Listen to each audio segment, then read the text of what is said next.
There's actually a lot of Disney news out there right now that I want to go over. We also have some new information about Indiana Jones and the Dial of Destiny, some new updates on what's going on with their parks and how they're doing overall, and a new tactic they're going to use to try to get people excited about their brand again. So let's start here at Indiana Jones and the Temple of Multiplex Doom. They point out here that only one Disney film since 2019 has topped $1 billion in worldwide ticket sales, which is pretty bad. They used to be the king of family movies. We've seen some family movies hit big bucks this year, particularly Mario, which surprisingly no one's really talking about in these conversations. Mario brought in over $1 billion. Will probably be a $3 billion movie when you count physical sales of DVDs and Blu-rays and the 4Ks. Digital sales, I'm sure, are pretty good. And then you have the movie's theatrical run, which was amazing.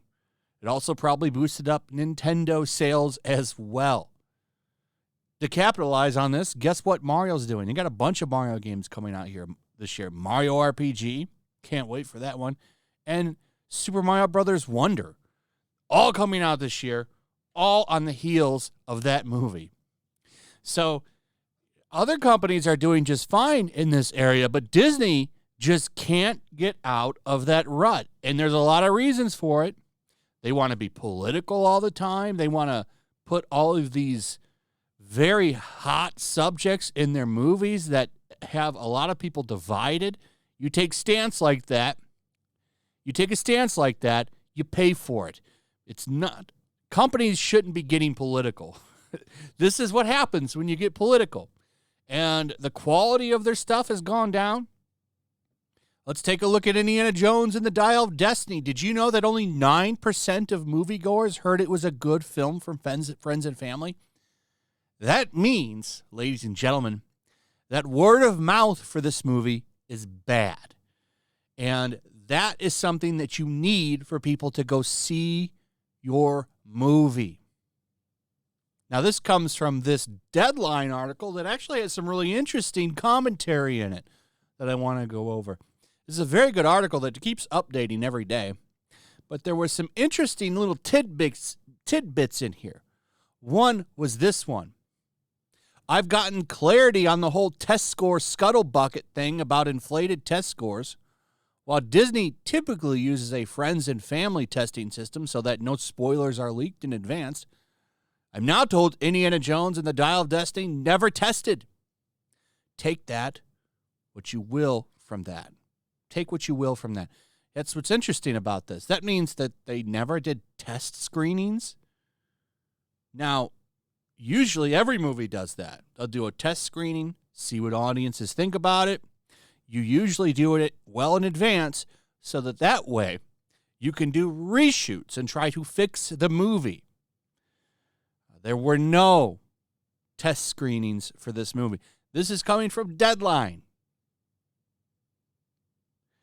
So I don't know if that's true or not. They're saying they heard this, but nothing shocks me anymore with Disney. The hubris of Kathleen Kennedy to think that you could just put this out and it would be just fine. And then there's this. What the Bounding Comics just talked about. Let's go over this, which leads us to Dial of Destiny's blah results. Why so low? Because it's coming off of a sequel not many loved, and it's playing the same game of Indiana Jones getting older. Couple that with sour reviews coming out of cons, plus the finale's older skewing audience, 42% over 45, who are slow to cinemas. And here we are with a less than stellar box office result. While ComScore Screen Engine's post-track exits show a 93% recommending Dial of Destiny, combined with the yes or probably recommended category, and 8% not recommending, dig further in this AM's report, and you'll find a more telling stat. about how no one is rushing to Dial of Destiny. Only 9% heard it was good from friends and family. And there's this one. The fact that women like it more than men. I think they made this movie with that in mind. They wanted more women to like it. You know why they did that? Because they want to continue this franchise with Phoebe Waller-Bridge, not Harrison Ford, because Harrison Ford can't do it. He's 80-something years old. You can't reboot these movies. You never did it like James Bond. These movies need Harrison Ford. They should have rebooted. They didn't. Here's what's interesting. Even though 10% came to see Phoebe Waller-Bridge as the female lead in the movie, women like Dial of Destiny better than men with an 85% grade. Women over 25 who showed up at 35% gave it an 86%. So a lot of the good scores that it's getting from audiences are women. So what do I take from that? It seems like, once again, Kathleen Kennedy wants to replace male characters, legacy characters of George Lucas with British brunettes. And I'm not shocked that women like it more than men. And you can't just take a franchise that was made for men, and it is made for men. It's made for, it's always been a man's movie. And I'm not saying women don't like it. There's always going to be people that say, of course women like the movie too. But the majority of people that like Indiana Jones movies are dudes. But most of them are older, because you haven't given young people a reason to like this franchise, because, for one, the last one didn't do good. Crystal Skull is not a big cultural hit. No one really thinks of that movie when they think of Indiana Jones at all, just like they're not going to think of this movie. So you never really brought the younger people into this. And, you know, you could have made this work. Top Gun, the first one, you might as well be talking about Gone with the Wind as well when you're talking to young people. Not anymore, because Top Gun Maverick is a huge hit. But they did a good job of marketing that movie to young people. This movie, not so much. This movie's marketing was, hey, come watch this woman make fun of this old dude. And how did that work out? Not very well. There's more, ladies and gentlemen. How's that Disney stock doing? Well, it's managed to come up over $80. It was at $88 for a while. Keeps kind of popping up a little bit here and there. This is over a 6-month period. Let's just go to the 5-day, and you can kind of get a little bit of a better picture here. 88, 88, 89 at one point. And then for some reason, today it's over 90. It'll go back down again.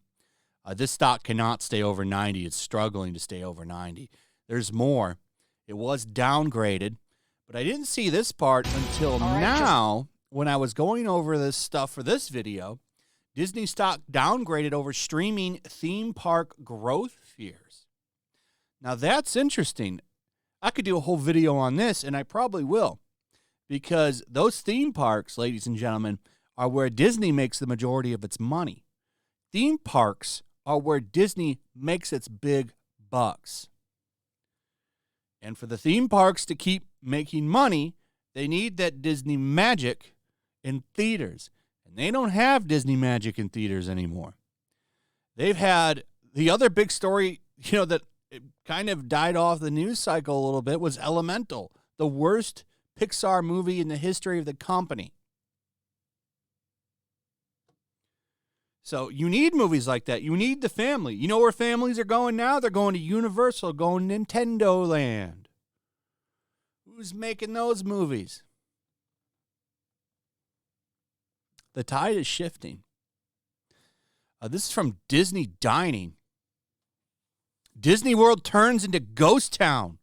Waits reach historic lows. Disney World is turning into a ghost town. This is from July 2nd. Walt Disney World is known as the most magical place on earth. Disney World is a popular tourist attraction. Not so much anymore. I've shown videos of people at these TikTokers. There's a lot of people who do that. good channel is Park Hoppin', a drunk 3PO, Jay, usually going to these parks quite a bit, and he's talked about this a lot. Look at these wait times for these rides, 20 minutes. This is finally trickling to the parks. This is how you get Disney to change their ways. The parks will lose money. But now, in a desperate bid, look what they're doing. Disney announces special re-release of 8 beloved movies in theaters. They got to release their old movies that everybody loved to get anybody to have any faith in them again. Here, we'll re-release 8 movies that you loved. Please remember that we make magic. Look at this. This is desperate. This stinks of desperation. Pirates of the Caribbean. Funny they'll put that out, considering how they shit all over Johnny Depp. July 7th. And then, when that ends, on the 20th, Toy Story. And then when that one ends, Frozen. Then Beauty of the Beast. Then The Incredibles. Then Coco. The Lion King. And so on and so on. Here are all these movies that built this company. Please watch them, because we need money. Man. I knew it was going to be a bad year for them, but I did not expect it to be as bad as it is. I thought it was going to be rough, but not this rough. They've got another one coming. They've got that Captain Marvel movie coming, and everybody's making fun of that poster. Pretty sure I retweeted that poster and made fun of it like everybody else is. Yeah, here it is right here. This movie is already shaping up to be a flop. Look at this. It looks like it was made in Microsoft Paint. It's bad. Oh, you really think this is going to be a hit at theaters? Who's rushing out for this? So many Miss Marvel and Photon fans out there. I'm sure it's going to be a massive hit. I like how they put Kamala Khan front and center. This is a real poster, by the way. This is so lazy. Are you hurting that bad you couldn't get a proper graphic designer or something to make something nice? Boy, oh boy. Maybe AI made this too. Like the Secret Invasion opening. So, yeah, wild stuff, man. It is going to be a rough year for Disney. And I'm here for it. I want those parks empty. These movies to flop. And that company to file for bankruptcy. And then maybe, once that BlackRock money runs out, they'll start turning the ship around. Anyway, give me your thoughts on all of this. What are your thoughts? How do you feel about this? What do you think is going to happen? Do you think the Marvels are going to do good? What do you think about those reports with Indiana Jones? What do you think about the parks being empty? Let me know. Also, if you would, please like, subscribe, share the video. Make sure you're still subscribed. Hit that notification bell. And I'll see you guys at the next one. Peace.